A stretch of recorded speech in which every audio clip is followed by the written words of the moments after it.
അപ്പൊ ഇന്നത്തെ നമ്മുടെ ഉച്ച വിഭവങ്ങളൊക്കെ ഒന്ന് കണ്ടാലോ. കുറച്ച് ചോറ് എടുത്തിട്ടുണ്ട്. ഇത് ഞാൻ അമ്മായിയുടെ അടുത്ത് പോയപ്പോഴേ അവിടുന്ന് മോഷ്ടിച്ചു കൊണ്ടുവന്ന മുരിങ്ങ താളിപ്പാണ്. അതെ, ഇത് കഞ്ഞിവെള്ളം വെച്ചിട്ടത് എല്ലാവർക്കും അറിയില്ലേ, അങ്ങനെ കേട്ടോ. നമ്മള് രസാവോണ്ടേ ഞാൻ ഉടുപ്പി രസാണ് കേട്ടോ ഉണ്ടാക്കിയിരിക്കുന്നത്. എനിക്ക് നല്ല ഇഷ്ടമാണ് ഉടുപ്പി രസം, വെളുത്തുള്ളി ഒന്നും ഇടാതുള്ള രസം.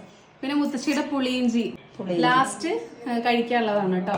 പിന്നെ ചക്കുപ്പേരി ഉണ്ട്, ചക്കുപ്പേരി ഉണ്ട്. പിന്നെ ഇതാ രാവിലെ ഉണ്ടാക്കിയ മമ്പയർ കൂട്ടാൻ, കുറച്ച് മസാല ഒക്കെ ഇട്ടുള്ള ഒരു കൂട്ടാനാണ്. പിന്നെ ചെത്തുമാങ്ങക്കറി ഉണ്ട്. ഇത്രേ ഉള്ളൂ കേട്ടോ. കടുമാങ്ങ ഉണ്ട്. അപ്പൊ ഇത്രേ ഉള്ളൂ. അപ്പൊ ചോറുണ്ട്. അതെ, പപ്പടം ഉണ്ട്. പപ്പടം ഉണ്ട്, അത് മെയിനാണ്. രസത്തിന് പപ്പടം നിർബന്ധ. പിന്നെ നിങ്ങളുടെ ഇന്നത്തെ എനിക്കിങ്ങനെ പൊളച്ച പപ്പടം ഇഷ്ടം. ഇതെന്റെ പുതിയൊരു ചുരിദാറിന്റെ സെറ്റാണ് കേട്ടോ. ഷോള്, പാന്റ്, ടോപ്പ്, നല്ലൊരു കോട്ടൺ മെറ്റീരിയൽ ആണ്. ഈ ചൂടിനൊക്കെ ഇടാൻ സുഖമാണ് കേട്ടോ. ലിങ്ക് ഞാൻ ലെഫ്റ്റ് സൈഡിൽ കൊടുക്കാം കേട്ടോ.